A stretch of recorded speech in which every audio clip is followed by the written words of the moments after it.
Israel এবং যুক্তরাষ্ট্র মিলে ইরানের যুদ্ধ শুরু করার অজুহাত ছিল ইরান নাকি পারমাণবিক শক্তি অর্জনের দ্বারপ্রান্তে পৌঁছে গেছে।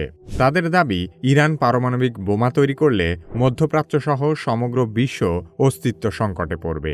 অথচ এখনও পর্যন্ত যুক্তরাষ্ট্রই বিশ্বের একমাত্র দেশ যারা কোনো যুদ্ধে পারমাণবিক অস্ত্র ব্যবহার করেছে, এবং ইসরায়েল বিশ্বের একমাত্র দেশ যারা গোপনে পারমাণবিক বোমা তৈরি করেছে, অথচ তারা তা স্বীকারও করে না। তার মানে সমগ্র বিশ্ববাসী যদি কোনোভাবে পারমাণবিক যুদ্ধের ঝুঁকিতে থাকে, তবে তার জন্য সবার আগে দায়ী হবে যুক্তরাষ্ট্র এবং ইসরায়েল। অথচ তারাই ইরানের পারমাণবিক অস্ত্র তৈরির দোহাই দিয়ে বিনা কারণে যুদ্ধ বাঁধিয়ে বিশ্বকে অস্থিতিশীল করে তুলেছে। ইসরায়েল কেন তাদের পারমাণবিক অস্ত্র থাকার বিষয়টি স্বীকার করে না, এবং ইসরায়েল কিভাবে গোপনে পারমাণবিক বোমা তৈরি করেছিল সে সম্পর্কে আলোচনা করা হবে কি কেন কিভাবে এই পর্বে।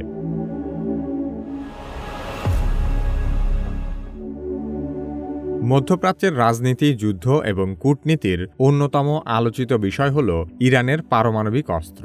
আর এই বিষয়ে সবচেয়ে সোচ্চার দেশ ইসরায়েল। অথচ ইসরায়েল নিজেই বিশ্ব রাজনীতির সকল নিয়মনীতির তোয়াক্কা না করে নিউক্লিয়ার শক্তিধর দেশের তালিকায় নামই লেখায়নি। কোনো দেশ যেন শান্তিপূর্ণ পারমাণবিক প্রযুক্তি দিয়ে গোপনে অস্ত্র বানাতে না পারে, সেজন্য নজরদারি করে ইন্টারন্যাশনাল অ্যাটমিক এনার্জি এজেন্সি বা আইএইএর বিশেষজ্ঞরা সরাসরি পারমাণবিক স্থাপনায় গিয়ে পরীক্ষা করে দেখেন কোন দেশে ইউরেনিয়াম এনরিচমেন্ট হচ্ছে কিনা, অথবা কত পরিমাণ হচ্ছে এবং সেটি তাদের ঘোষণার সাথে মিলছে কিনা। অনেক স্থাপনায় আইএইএ নিজস্ব ক্যামেরা বসায় এবং কিছু যন্ত্রে বিশেষ সিল লাগায়। কেউ যদি তা খোলে বা পরিবর্তন করে, তবে সঙ্গে সঙ্গে তা ধরা পড়ে যায়। সেই সাথে স্যাটেলাইট ছবি এবং বাতাস ও মাটি থেকে নমুনা নিয়ে বোঝা যায় গোপনে কোথাও পারমাণবিক কার্যক্রম চলছে কিনা। তবে আইএইএর প্রধান সীমাবদ্ধতা হল তারা চাইলেই যে কোনো দেশের উপর নজরদারি করতে পারে না।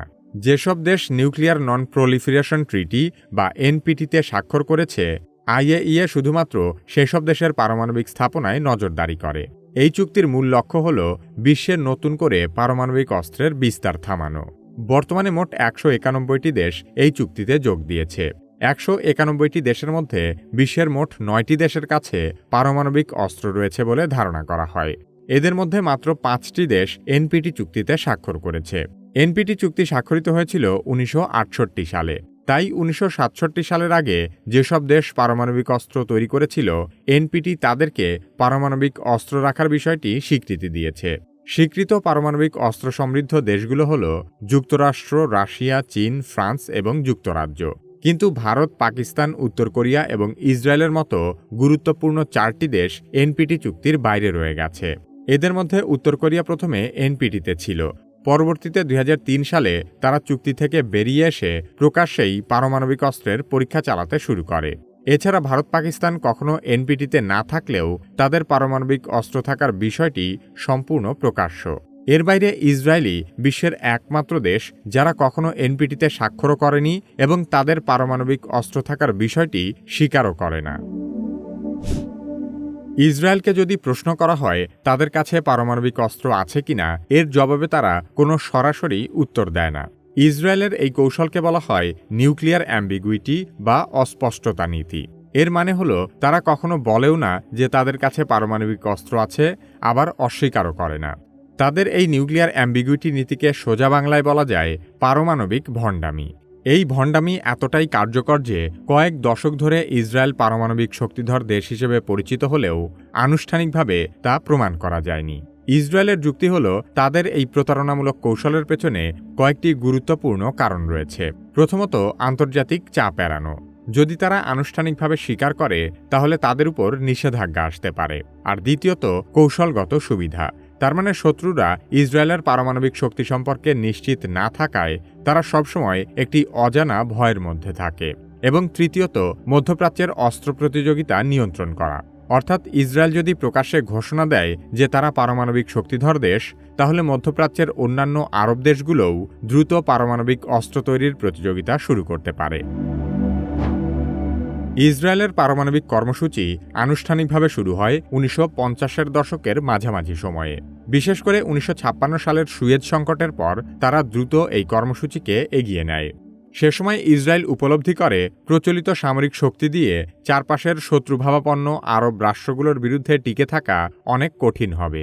তাই তারা এমন একটি চূড়ান্ত অস্ত্র তৈরি করতে চায় যা তাদের অস্তিত্বের নিশ্চয়তা দেবে।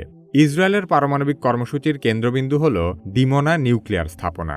1958 সালের দিকে এই প্রকল্পের কাজ শুরু হয় এবং 1960-এর দশকের শুরুতে এটি কার্যকর হয়ে ওঠে। ডিমোনা প্রকল্পটি এতটাই গোপনে পরিচালিত হয়েছিল যে প্রথম দিকে আন্তর্জাতিক সম্প্রদায় এটিকে একটি সাধারণ টেক্সটাইল কারখানা হিসেবে মনে করত। কিন্তু পরবর্তীতে স্যাটেলাইট ছবি এবং গোয়েন্দা তথ্য থেকে পরিষ্কার হয় যে এটি আসলে একটি পারমাণবিক রিয়্যাক্টর। ইসরায়েলের পারমাণবিক কর্মসূচিতে সবচেয়ে বড় ভূমিকা ছিল ফ্রান্সের। ফ্রান্স ইসরায়েলকে পারমাণবিক রিয়্যাক্টর নির্মাণে সরাসরি সহায়তা দেয়। শুধু প্রযুক্তিই নয়, ফ্রান্স ইসরায়েলকে প্রয়োজনীয় উপকরণ, নকশা এবং বৈজ্ঞানিক সহায়তাও প্রদান করে। অনেক বিশ্লেষকের মতে ফ্রান্স ছাড়া ইসরায়েলের পক্ষে এত দ্রুত পারমাণবিক সক্ষমতা অর্জন করা সম্ভব হতো না।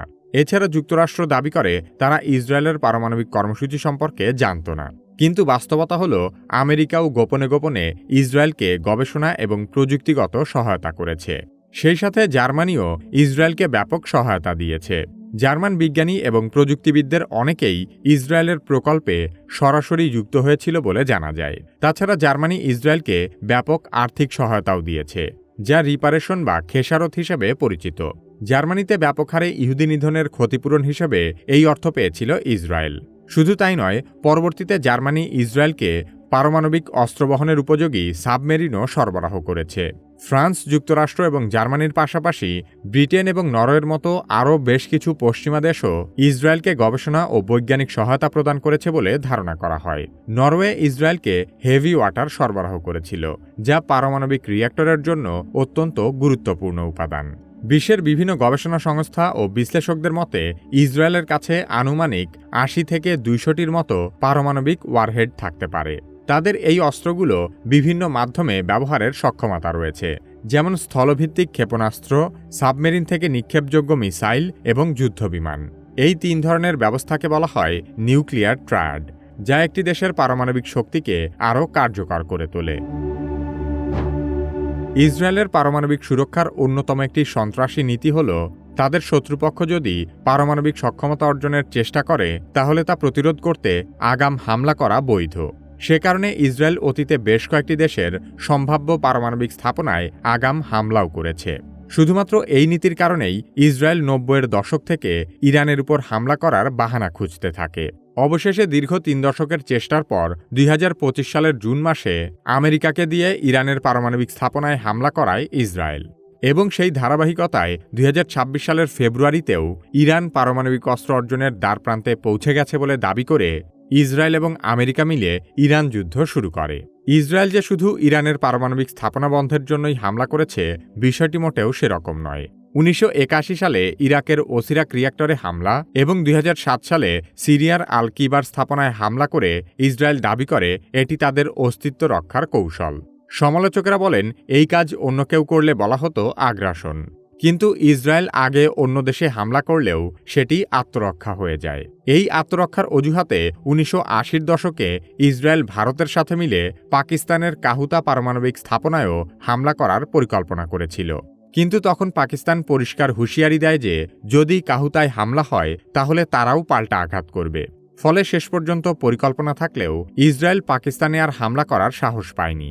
তৎকালীন সময়ে অর্থনৈতিকভাবে অত্যন্ত দরিদ্র একটি দেশ হওয়া সত্ত্বেও বিশ্বের সকল দেশের চোখে ধুলা দিয়ে পাকিস্তান কিভাবে পারমাণবিক বোমা তৈরি করেছিল সে সম্পর্কে জানতে চাইলে কিভাবে এই ভিডিওটি দেখতে পারেন।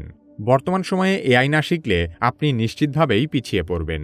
যারা নিজে নিজে এআই এর ব্যবহার শুরু করতে ভয় পাচ্ছেন তারা কিভাবে একাডেমির এআই দক্ষতা কোর্সে ভর্তি হতে পারেন। ভিডিও ডেসক্রিপশন ও পিন কমেন্টে কোর্সের লিংক দেওয়া আছে।